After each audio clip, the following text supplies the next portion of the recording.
The concept of kapwa comes from the root word kapwa, which means both others and fellow self. According to Dr. Virgilio Enriquez, kapwa is a core value of Psikolohiyang Filipino. In Western psychology, self is often seen as independent and separate from others. In Filipino psychology, the self is interconnected. We do not simply say I, we say we. Kapwa teaches us empathy, compassion, and mutual respect. When we help another person, we are also helping ourselves. Ang kahulugan ng kapwa para sa'yo?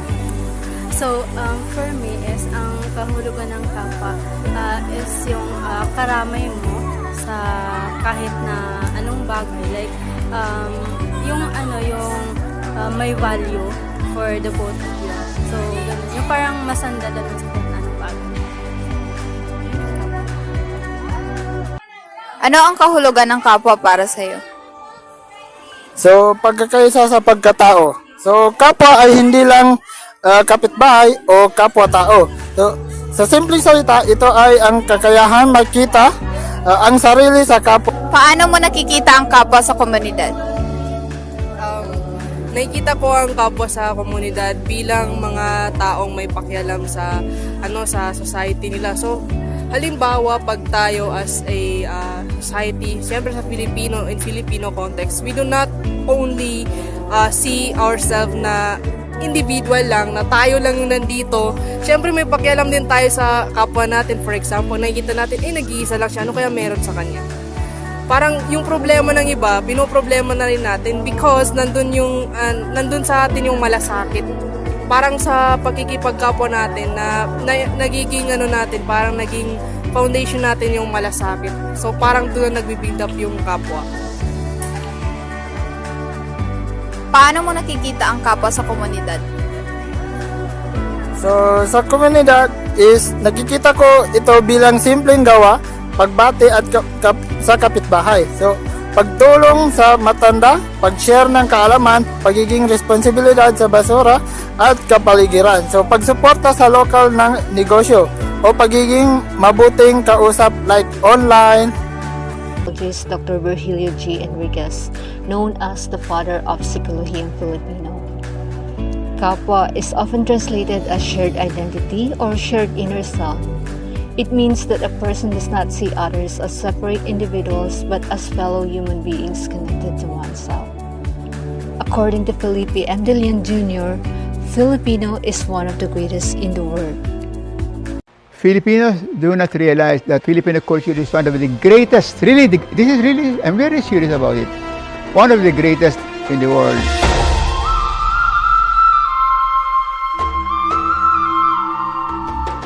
I am Felipe De Leon Jr. I have been studying Philippine culture since the 60s. I've been to many parts of the Philippines trying to understand who we are and understand how Filipinos can be their better selves.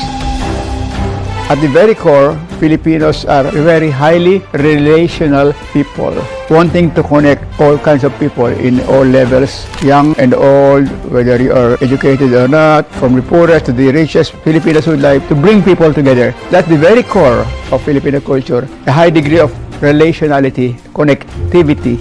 This has to do with the philosophy of kapwa. Kapwa means the other person is also yourself. Filipinos believe that they have no separate existence. They're all one. That's the meaning of kapwa. Every person's responsibility is not only to himself, but to others. Kikipagkapwa is the basis of this because in an individualistic culture, a person feels separate from others and therefore there's no natural responsibility for everyone to serve. In a materialistic culture where people are confined to their physical selves, you don't see yourself connected to others because connectedness has to do with a spiritual belief, no? That the Spirit of God connects us all to one another. So this is the very essence of Filipino culture. A culture of sharing, a culture that would like to bring people together. Bakit gumagawa ng mabuti ang tao para sa kanyang kapwa? Para yung tumutulong sa akin, ipadama ko rin sa iba na makatulong din sa kapwa.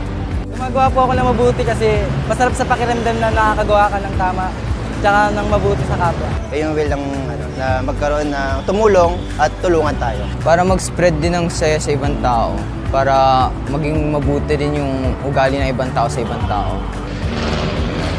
Yung mga sinaunang mga Pilipino, talagang maawain at matulungin ng mga Pilipino. Siguro dahil na rin sa hirap na dinahanan, no, ng ating mga ninuno, no, magsasaka sila, o pumupunta sila sa dagat, nangingisda sila. Kapag hindi sila nakakuha ng pagkain, mamamatay ang buong tribo, ganon. Alam ko kung anong nararamdaman nila. Hindi nila alam kung saan sila pupunta, kung kanino sila hihingi ng tulong. Matingkad na matingkad yung pangangailangan nila. Naiintindihan ko yun kasi dinanas ko rin. At may tumulong sa akin at alam ko na ako ngayon maaaring may gawin ganun para sa iba. Lalo na pag may bagyo, sama-sama yung mga tao sa komunidad para magtulungan sila. Namaan na tayo ngayon, no, sa modernisasyon tsaka industrialization. No? So iba naman yung mga pagpapahiwatig o pagpapahalaga ng kindness sa ating lipunan. Ngayon nga yung sharing, no, lalo na napaka money-oriented na tayo, pera, pagkain ang importante. Ang kapwa ay hindi ibang tao lamang. Siya ay bahagi ng iyong pagkatao. As a researcher, I learned that the kapwa is the foundation of many Filipino values.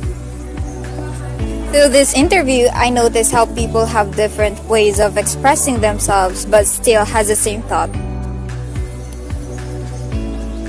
This project made me realize the essence of kapwa. Ultimately, we are no different from one another, and through relating to others, we can truly understand everything. Kapwa reminds us that empathy is central to Filipinos' identity. This documentary shows that kapwa seeing yourself in others, knowing we are all connected as one. While editing this documentary, I noticed how Filipinos support one another.